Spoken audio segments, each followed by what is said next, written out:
رسول صلی الله علیه وسلم الله وی ثلاثه انا خصمهم يوم القيامه درې قسم خلق دي د قیامت په ورځ به سره ز جګړه کومه.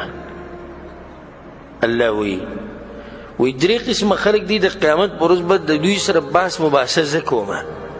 بیا به دغه حدیث کې الله وی ز چې چا سره بحث مباحثه او جګړه کوم نو ګوره زه به زور ورکوم.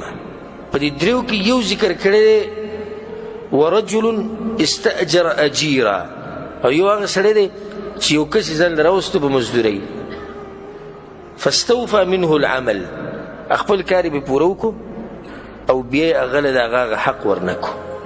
د دې سړي سره به د قیامت پر ورځ خبرې څوک کوي؟ الله به سره په خپل بحث مباحثه کوي.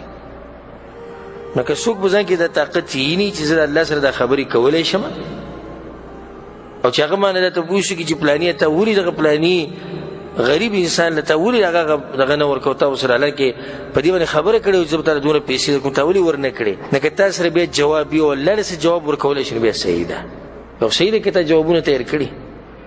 دا خبره ګوره ډېره اهمه خبره ده خاص کر د نن سبا د هغه سره تعلق ساتي.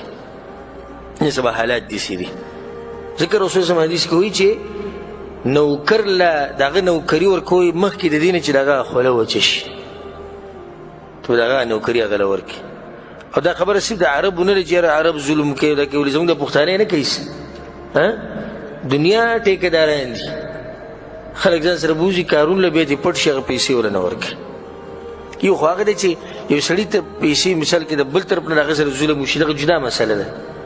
خو یو سړی دی هغه ښه وسره شي او بیا هم د غریبانو هغه حق نه ادا کړي او که ورکړي نو کله ورکړي 3 میاشتې بعد غریب پسې روزانه ځي او خرچې او غرس او مینت او ظاهري او غریب ذلیله شي بیا هغه سړی پښیمانه شي په دې چې ما ته چا ویلو چې د سره مزدوري کوه خپل عزت و دغه ښکاره شي.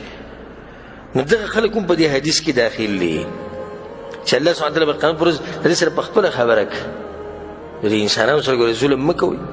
انسانانو هغه حق خو به الله اخلي تا نه چې کله سره ظلم وکړو. خو دې حدیث ته غوږ کېږده رسول صلی الله علیه وسلم وایي او دا حدیث په صحیح مسلم کې دی وایي تاسو به لازم دا حقونه د قیامت پر ورځ ورکوئ.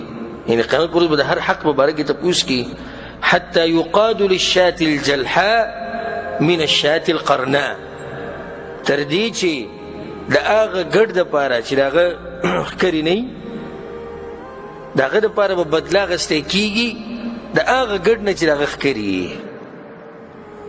دوی نه به هم تپوس کېږي. یو ګډ زناور ښکرې نشتي او بل زناور ګډ ښکرې شتي هغه راولګېدو دی به د خپلو ښکرو والی د دې به هم تپوس کېږي او دا ګډ به دا چې بې ښکرو دی دی به د هغې یو نه بدل اخلي. څه خیال دی چې د انسانانو دا خبره به دغه شان پاتې شي د دوی دا بدل به اخیستی کېږي او انسانانو دا خیر دی که هر څه کوئ نو دا هم یو غټ ظلم دی چې ځان ترې لرې ساتئ.